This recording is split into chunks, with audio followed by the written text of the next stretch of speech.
You're watching PowerNation. The 4.3-liter V6 Chevy shares a lot of its design with its big brother, the 350 small block V8.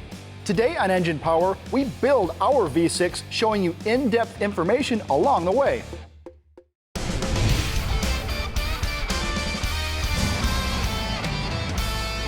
Hey everyone, welcome to Engine Power. A while back, we showed you some tips and tricks that you could do yourself at home to not only make your engine go together easier, but run a little spicier. And the engine that we used was something we had in stock, a Chevrolet 4.3-liter V6. Now that engine has some commonality with its V8 counterpart. And if you have not seen what we have done to it so far, check this out. We measured the deck clearance at TDC, which was 39.5 thousandths in the hole. Not great for building compression. With the engine down to a bare block, we chased all the threads to remove any debris. We reinstalled the main caps, torqued them to spec, and checked the main housing bore size. Ours were well within spec, so we moved on to the cylinder bores, which came in 20 thousandths over. We deburred the engine to remove sharp edges and chamfered the bolt holes to protect the top of the threads. Next, we tapped the front oil galleries to accept a threaded plug. This is more secure than a press fit one. We took some material off the rear main cap and the block to remove any sharp edges that could produce turbulence and decrease oil flow. Using a light touch and going slow is crucial. You do not want to remove excess material. The more air the cylinder heads flow, the more power we can make. We tested our stock Chevy heads on the flow bench and got to work. We cleaned up the ports, smoothing out any sharp transitions and rough spots. We used a cartridge roll for final finishing. Then it was back to the flow bench. On both the intake and exhaust, we got an average gain of 13.3 CFM. Finally, we used the Sunnin SV15 to hone the cylinders to a precisely straight and round 4030 bore. Now, when we chose this engine, it was simply to show some universal tech that can be applied to any internal combustion engine. But because we got so much great feedback, we're going to go ahead and build it just for fun. Now, there's no project attached to this, so we're just going to do a mild build, something that you guys could replicate at home. Now, there's not a lot of parts available per se, but there's some great off-the-shelf items that we can still use, like camshafts, timing components, valve springs, a full line of ARP products, induction, and ignition systems. For the slightly harder to find parts, we'll turn to ones that are compatible from its big V8 brother, the 350. Things like a harmonic balancer, a forged piston, and some nice roller rockers. Just because the assembly process is going to start, though, doesn't mean the tech is going to stop. Along the way, we're going to show you all the important steps that go into building an engine. We'll start by measuring main bearing vertical oil clearance. After thoroughly cleaning the block, we slip the bearings into place.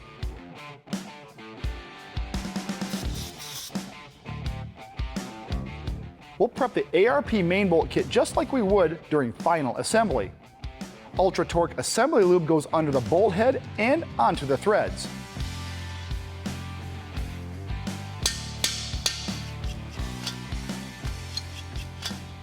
Just as important as having the back of the bearings and the saddles clean is the mating surfaces on the cap and the block. We want to make sure that there's no oil or debris, especially here in the corner. That's a place that gets missed a lot, and anything left over can separate the cap from the block, basically giving you an inaccurate oil clearance. So just make sure that everything is clean and dry, and then when you bolt your caps on, you'll get an accurate measurement.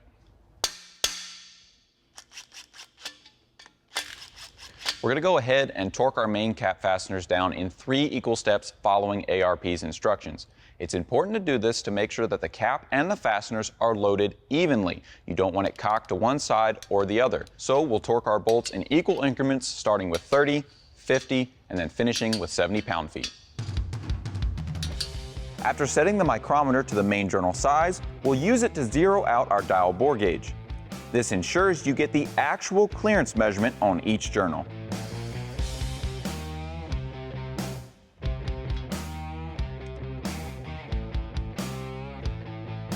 Now that Frankie has all of the main bearing clearances checked and set, it's time to put in a set of cam bearings. Now the first question you might have is, why aren't cam bearings already in it? This is a finished block that was ready to go together. Well, there's a couple of different reasons. One, we took the cam bearings out because when we were grinding on the block and doing our oiling mods, we didn't want any material to get behind a cam bearing that was installed. Two, if anything has to be adjusted on the main bores, and that can happen sometimes when your clearances don't work out right on setting your main bearing clearance. So if that has to be adjusted, that means the caps have to be cut and the block has to be a line honed. And that again will put material down the oil hole and behind the cam bearing. So we just removed them, did all of our stuff, and now that we know everything is correct, it's time to put in a new set of bearings. The bearings themselves have the same ID, but a different OD by the way the block is machined. So on the box, there's a little road map that tells what position the bearing goes on. On the bearing itself, there is a number stamped in it, and that corresponds with the number on the box, so we always know where the bearing goes. Coming up, the 4.3 gets lightweight forged pistons and weight-balanced rods. Plus, NHRA Top Fuel World Champion Antron Brown tells us what it's like to race over 10,000 horsepower down the strip. With our engine block all prepped and ready to go, it's time to talk about the rest of the components we will be using. Now, like I said before, this is not an over-the-top build. This is going to make nice power with off-the-shelf parts. And we will be reusing some parts as well, namely the rods and crankshaft. We could get custom componentry for this, but it would add to the cost and the time of the build. And for our power level, it is not necessary. The stock stuff will work just fine. And that starts with a connecting rod. This rod looks familiar because it looks just like its V8 counterpart. It has the same center to center length at 5/700. Where it does differ, where we couldn't use a stock 350 V8 rod, is the dimensions of the rod itself on the width and its housing bore. The crankshaft has a larger journal diameter, so that takes a special bore size on the connecting rod. And that's okay because we went ahead and resized our stock connecting rods and added ARP rod bolts for extra insurance. Even though we're going to be using the stock connecting rod, we're still going to be able to upgrade the piston because it's one of the components that are interchangeable from a 350. These are Wiseco forged pistons that we got from Summit Racing Equipment. Now, besides being forged, which means they're going to take a good amount of abuse, there's also several other benefits to them. Namely, they are almost 100 grams lighter than the stock piston. That's going to lower our reciprocating weight, which is always good. The rings are 1/16, 1/16, 3/16, which are an upgrade over the 5/64 that are on the stock pistons.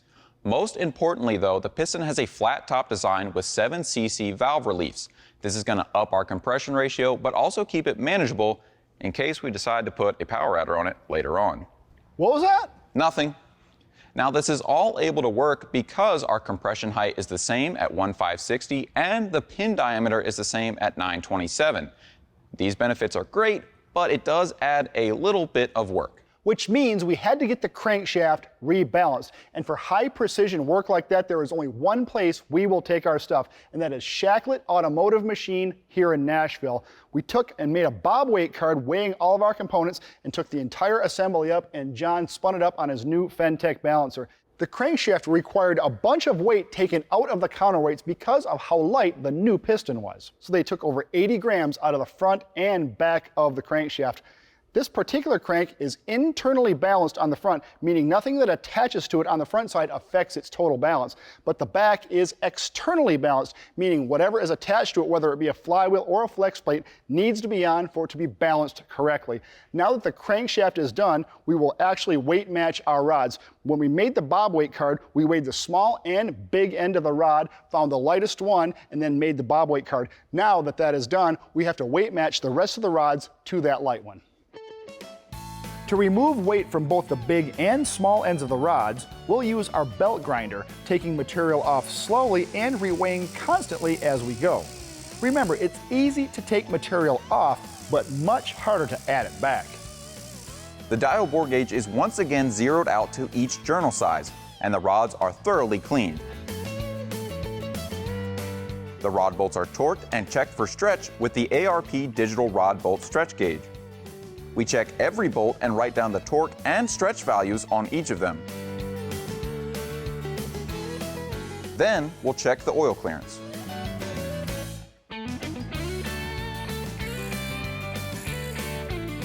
With the Goodson ring filer, we'll gap the Wiseco rings to 24 thousandths on the top and 26 thousandths for the second ring according to Wiseco's specifications for our application. Hanging the pistons on our press fit rods takes specialty equipment, such as our Goodson propane rod heater. This can be done by most engine shops for a small fee. Great success! The main bearings get another cleaning and are coated in assembly lube.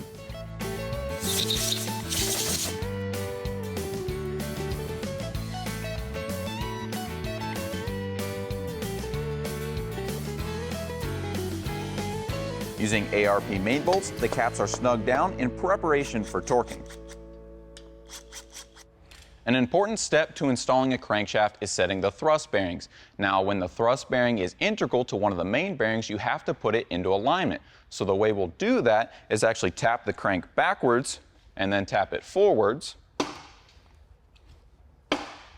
And then we'll preload the crankshaft in the forward direction to align the rear thrust bearings. Now we go forwards because in a car, a torque converter or a clutch setup is going to preload the crank forward, so those are the most important to have flat and in alignment.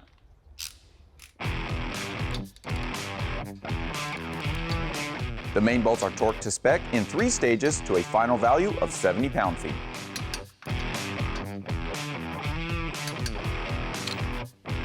Very nice. Up next, Antron Brown gives us the inside scoop on his top fuel dragster and shares his wisdom with the next generation of automotive technicians. Around the people and the things that I truly want to do.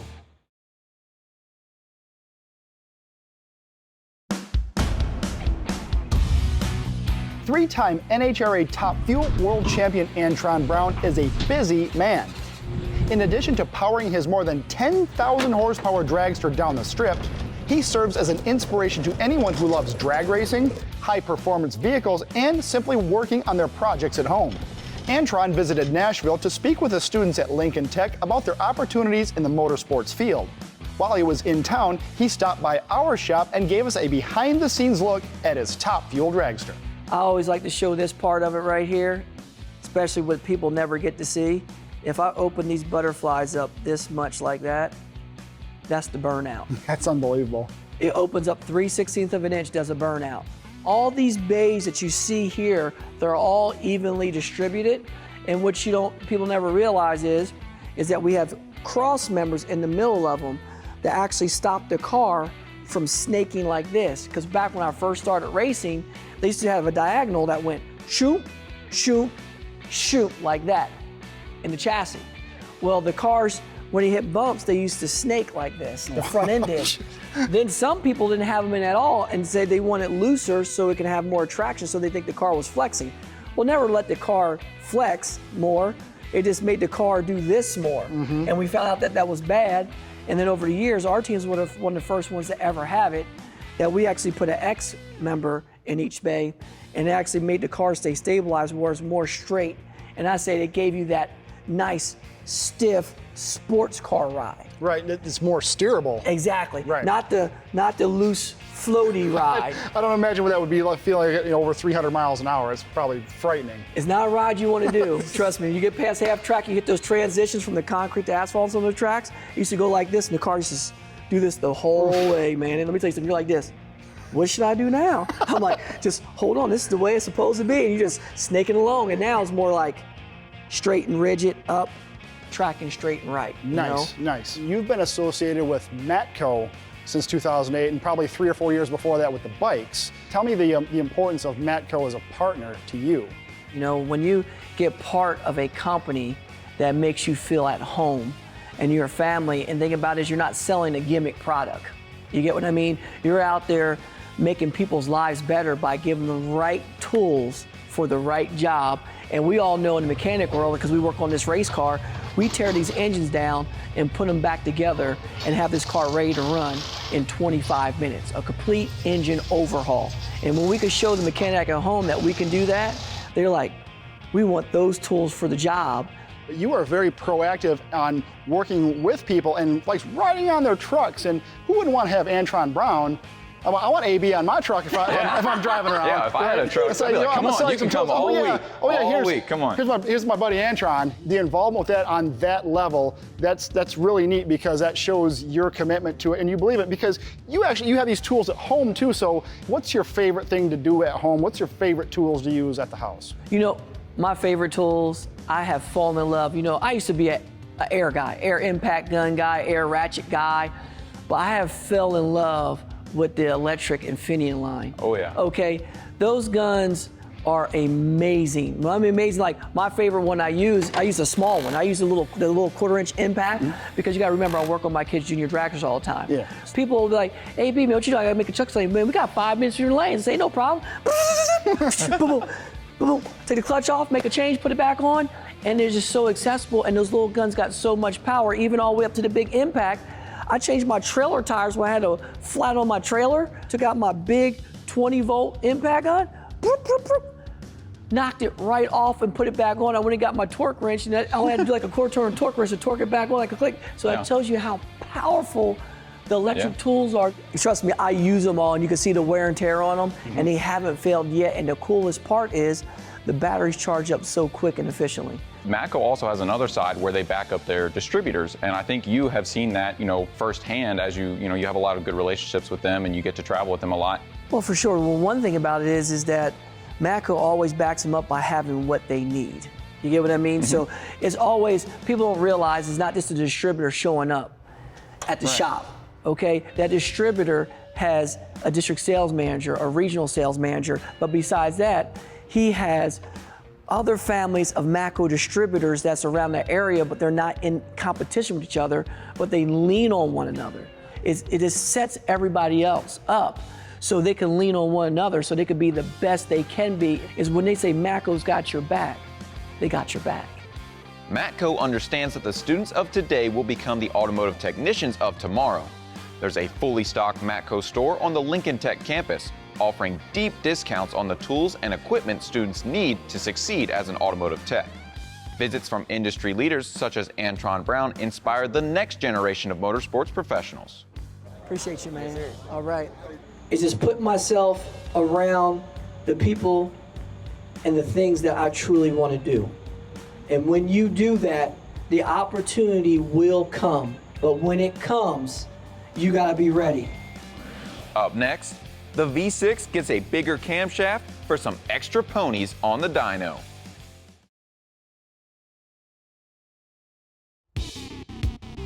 The next step in our 4.3-liter V6 Chevy build is installing the balance shaft. This helps counteract secondary imbalance in the rotating assembly.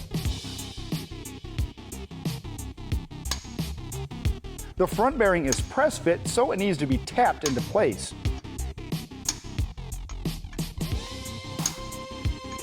Its retaining plate is held down by ARP bolts, which are torqued to 25 pound-feet.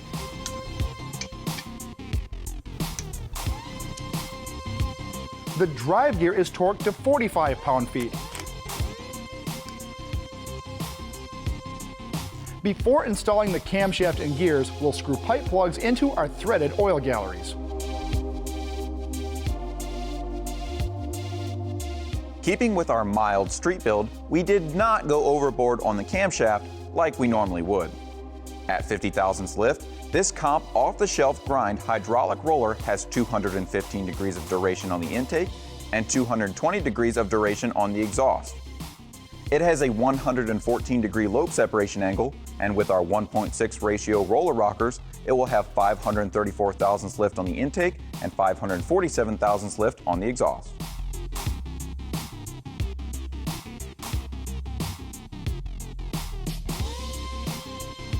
Like the balance shaft, the camshaft also receives a balance shaft gear. Those gears are lined up using the timing marks.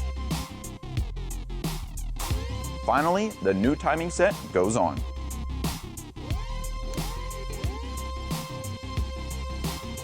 In preparation for cam degreeing, we have to install the #1 rod and piston assembly.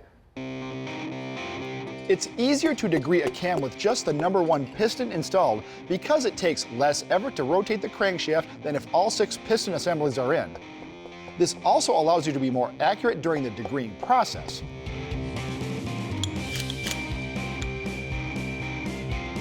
The cam's intake center line comes in at 106 degrees, which is 8 degrees advanced. We'll leave it there for our street engine. Now the rest of the piston assemblies are lubed and installed. We'll use Total Seal assembly lube on the rings, making sure to work it into the lands by rotating the rings. If you want to make the job easier, you can get one of these piston installation hammers from Summit Racing Equipment. It's a non-marring dead blow with an extended end that reaches down into the bores. It's critical when installing the piston assemblies to pay attention and not force the pistons into the bores. The rings will have some resistance as you tap them in, but should never stop dead. If that happens, it typically means the ring has popped outside of the ring compressing tool and won't go into the bore. Okay. It's also nice to have an extra set of hands to guide the rod onto the crank journal. With the rod bolts loose, we'll zero out the rod bolt stretch gauge, and after torquing, we'll verify rod bolt stretch is correct.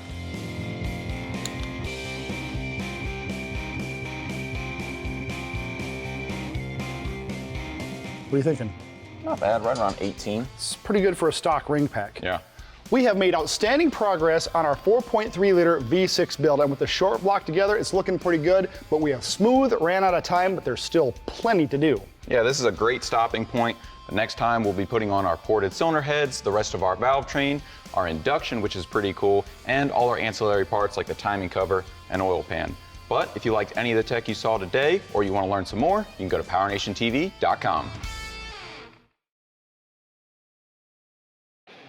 After making some careful calculations and bolting down some hand-ported cylinder heads, Our 4.3 liter V6 hits the dyno. Yes! oh yeah!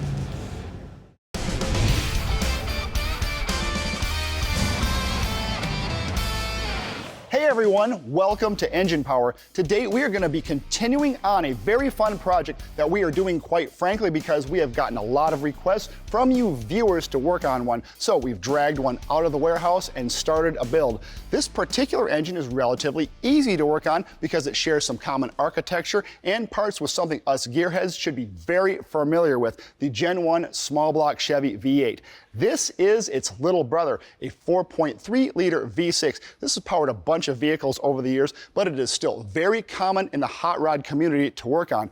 Ours has had a ton of work done already, but it still requires more work to get it running. If you are not familiar with this project and want to see how the engine has gotten to this stage, have a look at this. We reused the stock crankshaft and rods, but upgraded the pistons to a lightweight forged set from Wiseco. They also have a flat top design with 7cc valve reliefs to help improve compression. To accommodate the new pistons, the crankshaft was balanced and the rods were weight matched. We wanted to upgrade the camshaft, but we weren't going to get crazy on the specs, so we spec'd out a comp hydraulic roller. We bolted up the timing set and then installed the #1 piston to degree the cam. The cam's intake center line came in at 106 degrees, which is 8 degrees advanced. Finally, the rest of the rotating assembly was installed. Now that you're all caught up, we can go ahead and finish up our 3/4 350. This means getting the oiling system installed, adding the timing cover and oil pan, and most importantly, our hand-ported cylinder heads and induction package. Some of these parts are a little bit harder to get depending on your year and if you didn't start with them in the first place. Since we started with a remanufactured long block, we had some great help sourcing parts, and I think we have everything we need to get it running. Normally during the assembly process, we kind of push through and try and get the engine on the dyno and see what it'll do. That's because it's everybody's favorite part. But on this one, we're going to take it a little bit slower, take our time, and show you some important tech along the way. We'll go ahead and add a little bit of assembly lube to our front cover seal since it's rubber. If you have a Teflon seal, you don't want to add any oil or lubrication to it because Teflon has its own lubricity and adding any more could potentially make it leak. So we'll put a little bit right on the seal face, and then we can get it installed. In preparation for initial startup, it's always a good idea to lubricate the timing assembly with engine oil.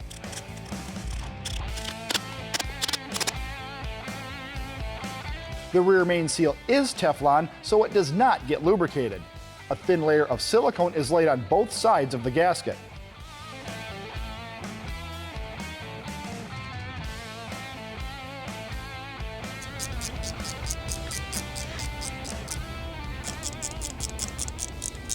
The next thing we're going to install is the oil pump and oil pan. You can put the pump on with either a bolt or a stud. We're choosing to use an ARP stud. The important thing with that is it has to be the correct length. The through hole that goes into the cap goes all the way down to the main bearing. If you put something in that's too long, you can actually apply pressure to the bearing itself when it's tightened, and that is definitely a bad thing. So we've already measured that up and we have the right stud, so we're going to put a little thread locker on it, install it in the block. Another really important factor to putting on the oil pan and the pickup is measuring the clearance between the pickup and the bottom of the pan itself. Now there's a couple different ways to do this, but the best way is to physically measure it. So we've already taken a straight edge and put it across our pan and measured to the bottom, and it's about 7 1/8. A huge factor in that is the thickness of the gasket. So we'll add another 1/8 inch for that, and that brings it to about 7 1/4. So on our pickup, we're looking for about 7 inches or just under, and that will give us the proper clearance. The way we'll do that is install the pump, set the straight edge across it, measure both sides to the oil pan rails, and average them. Then once we have everything set, an important step on these pumps, because the pickup is only pressed in and not held in with a bolt, is to actually tack weld it into place. They are a press fit, but under normal operation like vibration and high engine loads, they can kind of vibrate loose and start moving around, and we definitely don't want that, so we'll just tack it into place for extra insurance. First, we'll mock the pump up on the engine, lay a straight edge onto the pickup, and take careful measurements down to the oil pan rail on either side. With everything looking good, it's time to tack the pickup into place. This is just a small tack and not a full weld. A minimal amount of heat is used to tack it. Too much heat can weaken the relief spring and potentially cause warpage. The pump is left fully assembled so it has more area to dissipate heat. The pump is pre-lubed with some oil to protect the gears, and the heavy-duty oil pump drive shaft slides into position. The nut is torqued to 55 pound-feet. We'll apply some RTV to the parting lines and mating surfaces, and the one-piece oil pan gasket drops on. There you go. A little more RTV on the corners, and the oil pan is bolted down with some ARP bolts and a black oxide finish.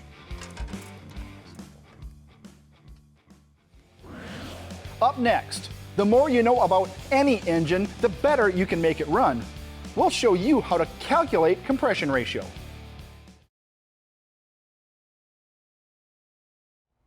The 4.3-liter V6 Chevy build continues with the harmonic balancer.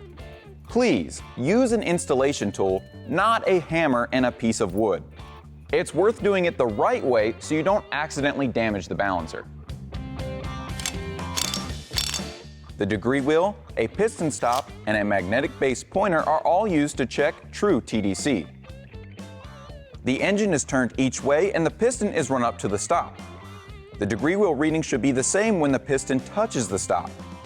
In our case, it is 18 degrees before and after top dead center. Knowing this, when we set the degree wheel to 0, we know we're at true TDC. We'll scribe a new mark on the timing cover to indicate where true TDC actually is.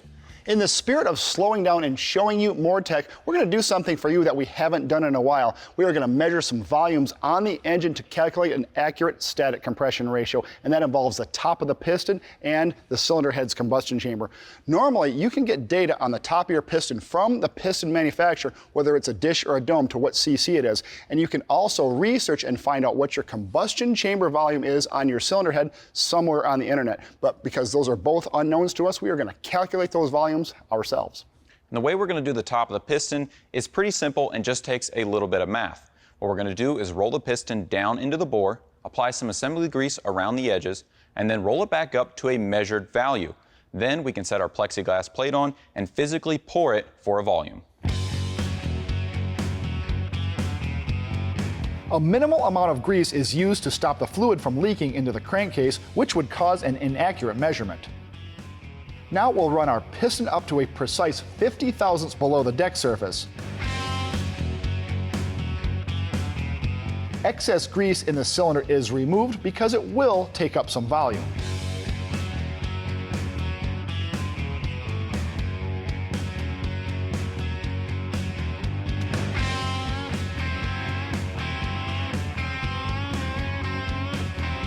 critical operation is to make sure the burette has a precise amount of isopropyl alcohol. We'll purge the air from the fill side of the burette to get a more accurate reading. Then it is refilled to 0.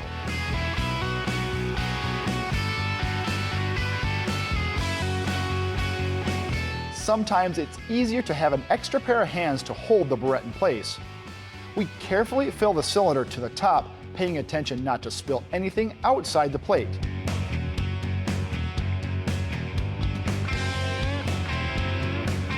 Now we'll get the reading from the burette. So since we put our piston 50 thousandths in the hole, we've already gone ahead and calculated how much volume that space should take up.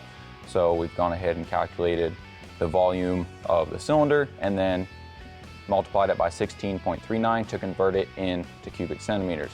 And we had a measured volume, measured total volume of 19.4. So we can go ahead and subtract our 10.45 from that, and we'll get 8.95 cc's, which is our actual piston top volume. And remember, this is a measured volume, so it takes into account around the top ringland as well. We are going to measure the combustion chamber volume the same way we did the piston, although now there's no math involved. All we have to have are the valves in, obviously the spark plug, get it up on a stand, put the plate on, and give it a pour. We've already reset our graduated cylinder back to 100 cc, so it's strictly a physical measurement. After applying a thin layer of grease to the valve seat, we'll install the valves, some checking springs, and the spark plug. We'll tilt the head up slightly to keep air bubbles from forming in the chamber during the fill. Using the same process as before, we'll determine the volume of the chamber. It measures 61.4 cc's.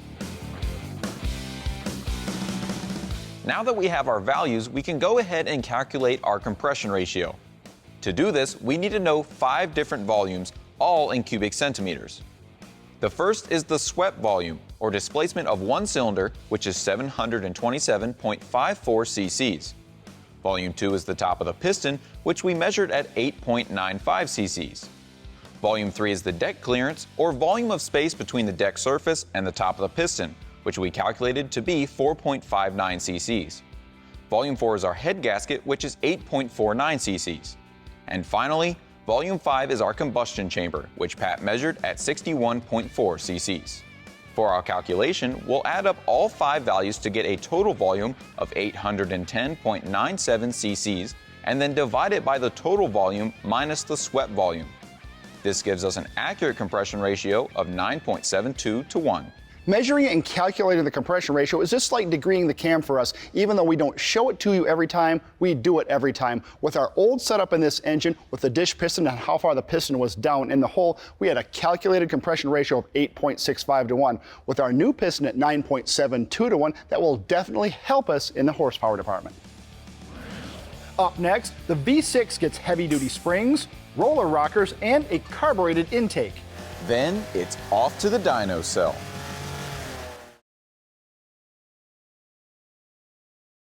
Our 4.3 liter is going together rather well, but we still have a few things to do. Next, we're going to stick the valve train and induction on it to get it ready for the dyno, and that will start by getting our lifter assemblies in. From the factory, this is a hydraulic roller setup, so it came with all new parts, and we are going to reuse them for our application because they're going to work great.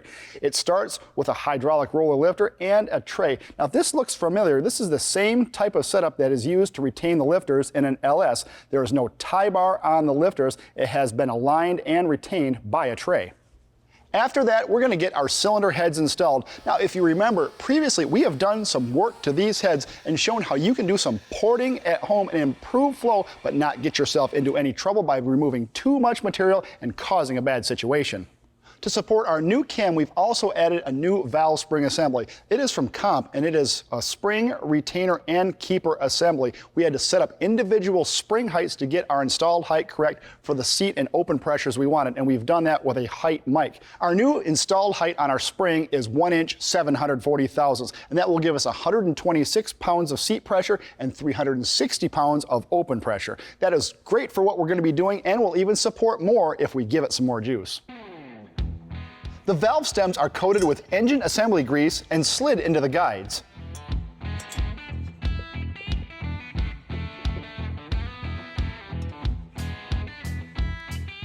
The new valve stem seals are installed, followed by the valve spring shims, the springs, and retainers. New valve locks will keep them in place.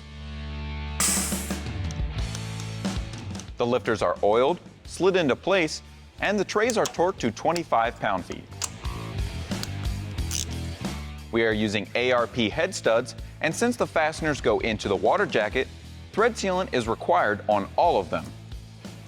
Cometic MLS head gaskets with a 4060 bore and 40 thousandths compressed thickness will seal up the heads. The head studs are run down by hand, then lubed and torqued to 80 pound-feet.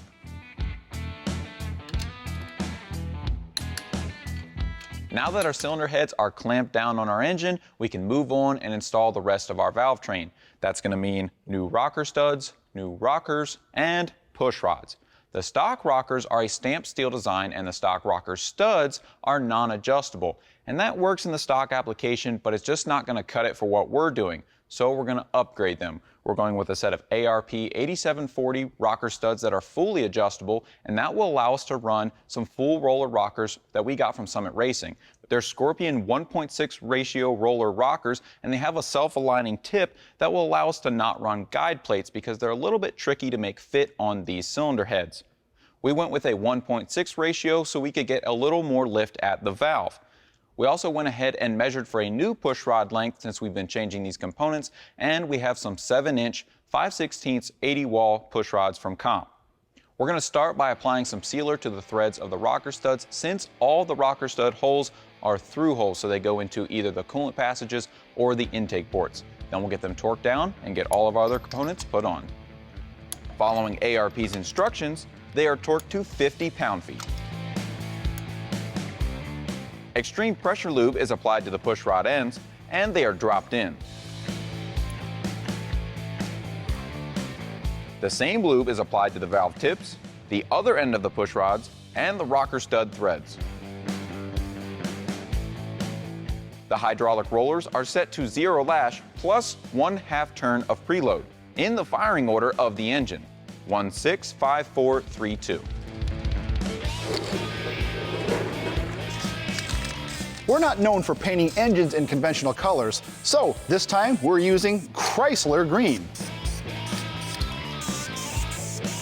The valve covers receive a coat of wrinkle black and some stripes, also in Chrysler green.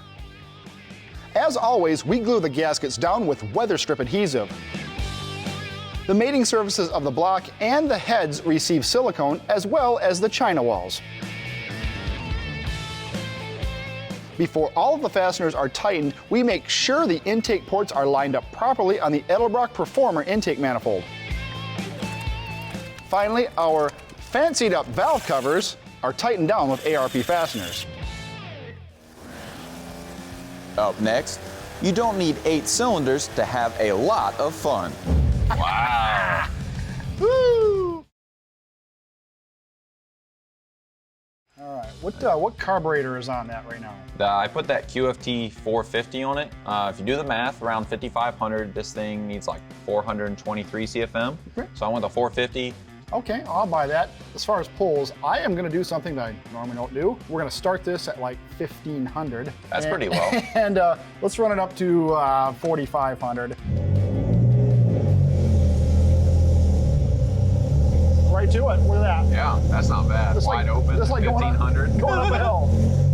O2s look good. Yep. Oil pressure is great, look at that. Yep. Oh, wow. Wow. Woo! 289.3 pound-feet of torque. Yeah. 244.9 for horsepower. Say after 2,400, over 280 the entire time. Well, the only thing we have to do now, we're not going to change anything. Let's just pull it higher. Yeah, see where it peaks.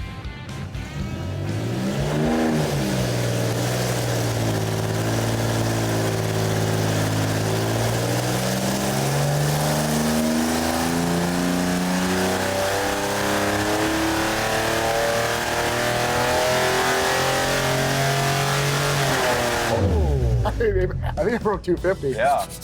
It was holding pretty good though. Oh, yes! Oh yeah, look at that. 253. Peaks at 5,100? 5,100. That's pretty close to what we were guessing, We're, yeah. you know, within 1 pound feet. 288.1. Heck yeah. Wow. The first change we're gonna make is the spacer. We're replacing the 1-inch piece with a 2-inch design. This may not make a big difference on this lower horsepower V6, but there's only one way to find out.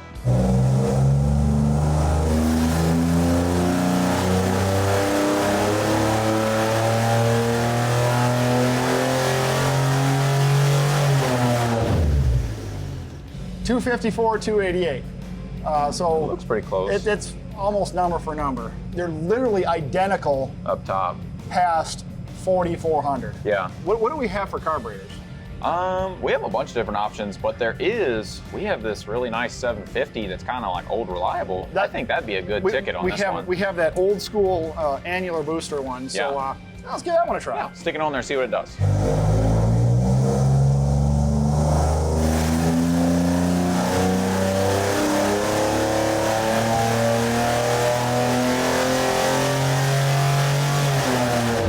Ooh. Dang. Oh, yeah, okay. Wow. 259.9, I'll call that 260. Yeah. And 289.9 for torque. So Call that 290. that's a nice little jump. It just kind of smoothed out and picked up Yeah. above 4,500-ish, so Yeah. that's pretty nice. Since the 750 made a good improvement, we decided to go big with our 950 CFM QFT Black Diamond.